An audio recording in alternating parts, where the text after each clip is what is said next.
E aí pessoal, Andrade Neves, professor de História. Como eu havia prometido no vídeo anterior sobre o governo provisório e a República da Espada, vou elaborar vídeos separados para falar de algumas revoltas importantes desse início da República. A primeira delas, a Revolução Federalista, que vai ocorrer no Rio Grande do Sul entre 1893 e 1895. É, sem dúvida nenhuma, uma das mais violentas revoluções que nós vamos ter aqui no Brasil. Tanto pelo número de indivíduos mortos ao final do conflito, algo em torno de 10 a 12 mil, como a forma que essas pessoas muitas vezes foram mortas através da degola e das degolas coletivas. Pois bem, começando aqui, a gente precisa falar sobre o cenário político desse início da República. Estamos em 1893, mas voltando um pouquinho antes, a gente vai compreender o seguinte. Após a proclamação da República, não apenas na esfera federal, como a gente pontuou no vídeo anterior, havia os conflitos, o jogo de interesse, os atritos, mas também a nível estadual. As oligarquias políticas precisaram se reorganizar dentro do novo regime, dentro dessa república. No Rio Grande do Sul, isso não foi diferente, obviamente. Contudo, lá o processo foi muito mais conturbado, muito mais violento do que nos demais estados da federação. Para muitos, o estado do Rio Grande do Sul tinha um elemento diferenciado, que era uma paixão política exacerbada, que se justificava, talvez, pelo seu próprio histórico de região de fronteira, né, da Farroupilha, da Guerra do Paraguai, das constantes invasões imperialistas que o Brasil realizava na Bacia do Prata. Tudo isso gerou um ânimo demasiadamente acirrado na região do Rio Grande do Sul. Também lá havia uma forte divisão ideológica marcada basicamente por 4 grupos: os liberais, os conservadores, os positivistas e, óbvio, os monarquistas. Não perca de vista que a República vai se valer da ameaça monarquista como um argumento para reprimir várias revoltas que vão ocorrer nessas primeiras décadas republicanas. No percurso de formação do Rio Grande do Sul, essas ideologias, essas 4 ideologias, elas vão ganhando corpo quando a República é proclamada, elas já estão muito claramente definidas e até, num certo nível, numa radicalização intensa. Como diz aqui, o confronto dessas ideologias durante a transição do modelo da República vai jogar o estado do Rio Grande do Sul num turbilhão político que é marcado e evidenciado, por exemplo, com as consecutivas substituições dos governadores estaduais, ao ponto de, entre 1889 e 1891, você chegar a ter, no estado do Rio Grande do Sul, 18 governadores nesse curto espaço de tempo. Então, para muitos analistas e para o Rio de Janeiro, o estado do Rio Grande do Sul era, na verdade, um estado quase que ingovernável, né? Parecia muito às próprias repúblicas vizinhas, como o Uruguai, como a Argentina, como o Paraguai, que vivia se sobrepondo em constantes golpes de Estado. Duas figuras vão conseguir convergir a esta oposição, ou melhor, vão conseguir personificar esta oposição, que é a figura de Júlio de Castilhos e de Gaspar Silveira Martins. A dissidência política personificada nessa ferrenha oposição entre Júlio de Castilhos, que é um positivista, que é defensor de uma ditadura, tanto do governo Deodoro quanto do governo Floriano, e do outro lado você tem a figura de um monarquista importante durante o Império, que é Gaspar Silveira Martins, né, na época conhecida como rei do Rio Grande do Sul, na época do Império. Figura tão importante que logo após a proclamação da República ele vai ter que se exilar na Europa durante 2 anos, até, digamos assim, que as coisas se acalmassem por aqui. E isso vai favorecer a ascensão política do grupo de Júlio de Castilhos, né?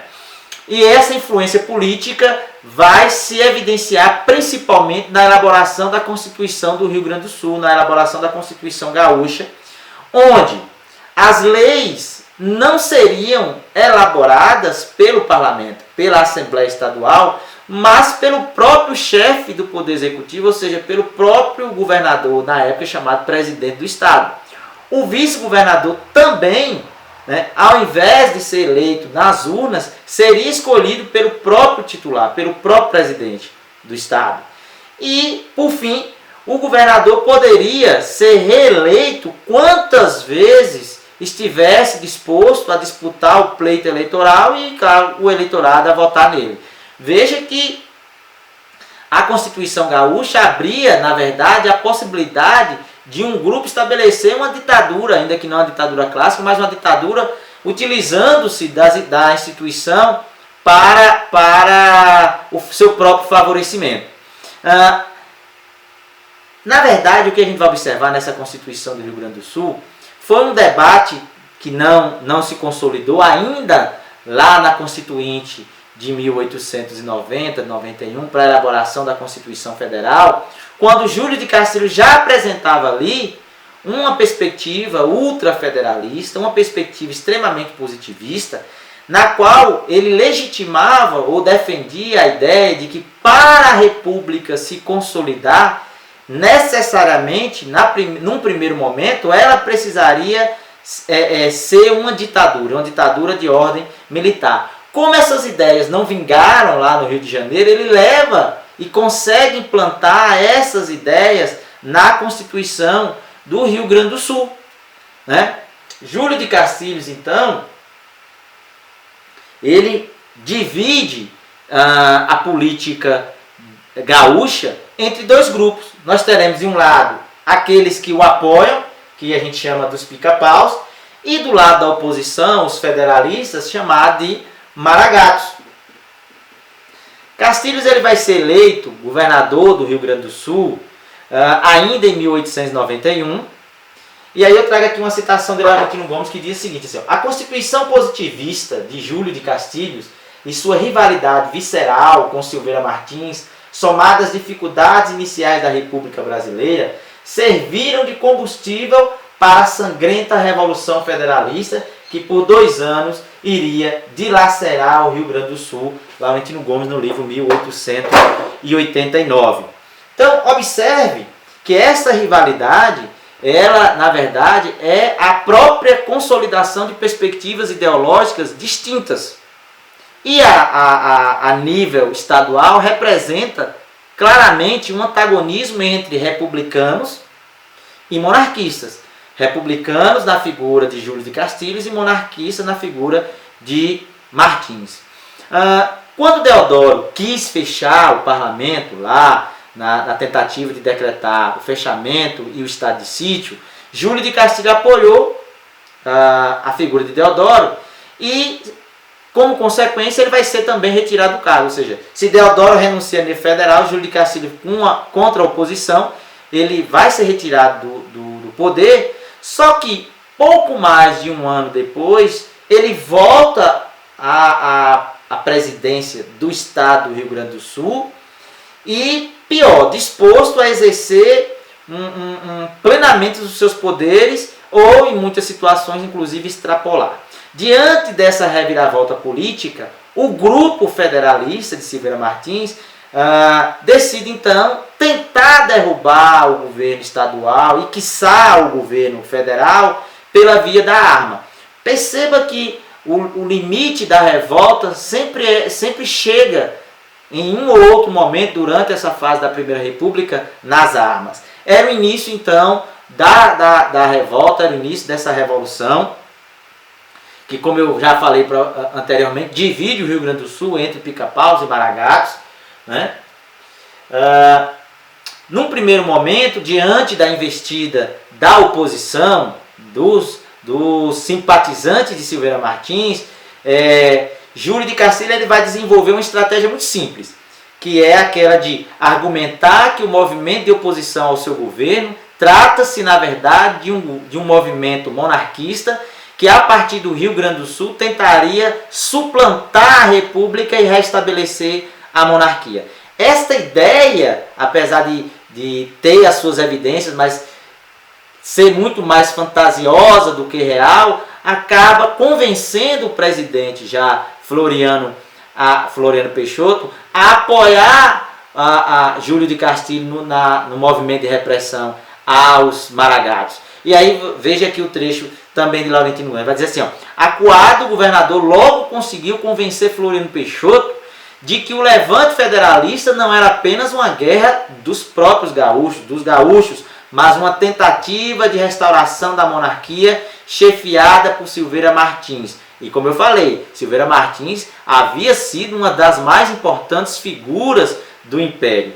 Inclusive, no momento final do Império, o Pedro de Alcântara, o Pedro II, recorreu a Silveira Martins na tentativa de restabelecer um ministério. Tratava-se, portanto, de um ataque à própria República Federal, e a partir daí os destinos de Floriano e de Cacílios vão estar definitivamente interligados.